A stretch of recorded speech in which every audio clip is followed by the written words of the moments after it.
Hi everyone, Mr. Matt here at Leaps Mom's Preschool. I'm going to be reading A Bad Case of the Stripes by David Shannon. Camilla Cream loved lima beans, but she never ate them. All of her friends hated lima beans and she wanted to fit in. Camilla was always worried about what other people thought of her. Today she was fretting even more than usual. It was her first day of school and she couldn't decide what to wear. There were so many people to impress. She tried on 42 outfits, but none seemed quite right. She put on a pretty red dress and looked in the mirror. Then she screamed. Her mother ran into her room and she screamed too. "Oh my heavens," she cried. "You're completely covered with stripes." This was certainly true. Camilla was striped from head to toe. She looked like a rainbow. Mrs. Cream felt Camilla's forehead. "Do you feel all right?" she asked. "I feel fine," Camilla answered. "But just look at me." "You get back in bed this instant," her mother ordered. "You're not going to school today." Camilla was relieved.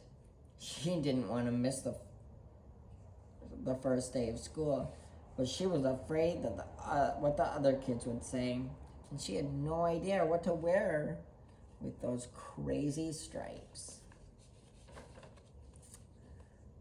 That afternoon, Dr. Bumble came to examine Camilla. "Most extraordinary," he exclaimed. "I've never seen anything like it. Are you having any coughing, sneezing, runny nose, aches, pains, chills, or hot flashes, dizziness, drowsiness, shortness of breath, or uncontrollable twitching?" "No," Camilla told him. "I feel fine." "Well then," Dr. Bumble said, turning to Mrs. Cream, "I don't see any reason why she shouldn't go to school tomorrow. Here's some ointment that should help clear up those stripes in a few days. If it doesn't, you know where to reach me." And off he went. The next day was a disaster. Everyone at school laughed at Camilla. They called her Camilla Coran and Night of the Living Lollipop. She tried her best to act as if everything were normal. But when her class said the Pledge of Allegiance, her stripes turned red, white, and blue, and she broke out in stars. The other kids thought that this was great. One yelled out, "Let's see some purple polka dots." Sure enough, Camilla turned all purple polka dotty. Someone else shouted, "Checkerboard!" and a pattern of squares covered her skin. Soon, everyone was calling out different patterns, shapes, and colors, and poor Camilla was changing faster than you can change the channels on a TV. That night, Mr. Harms, the school principal, called. "I'm sorry, Mrs. Cream," he said. "I'm going to have to ask you to keep Camilla home from school. She's just too much of a distraction." And I've been getting calls from all the other parents. They're afraid those stripes might be contagious. Camilla was so embarrassed. She couldn't believe that 2 days ago, everyone liked her. Now nobody wanted to be in the same room with her. Her father tried to make her feel better. "Is there anything I can get you, sweetheart?" he asked. "No, thank you," sighed Camilla. What she really wanted was a nice plate of lima beans. But she had been laughed at enough for one day. The Creams were swamped with all kinds of remedies from psychologists, allergists, herbalists, nutritionists,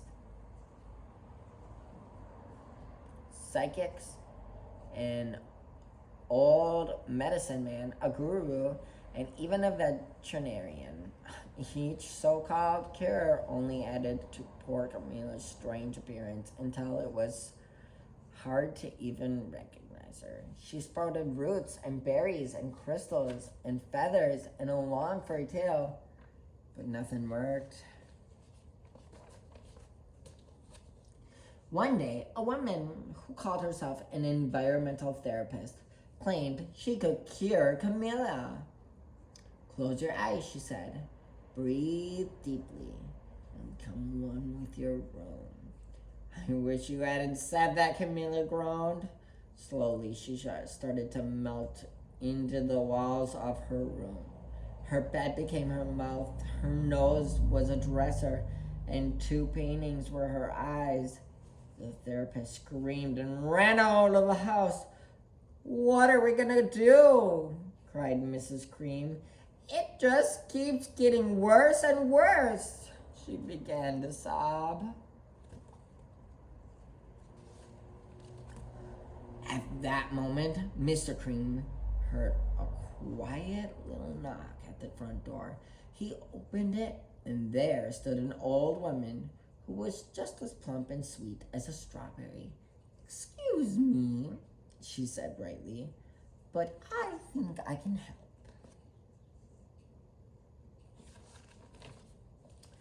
She went into Camilla's room and looked around. My goodness, she said as a shake of her head. What we have here is a bad case of stripes.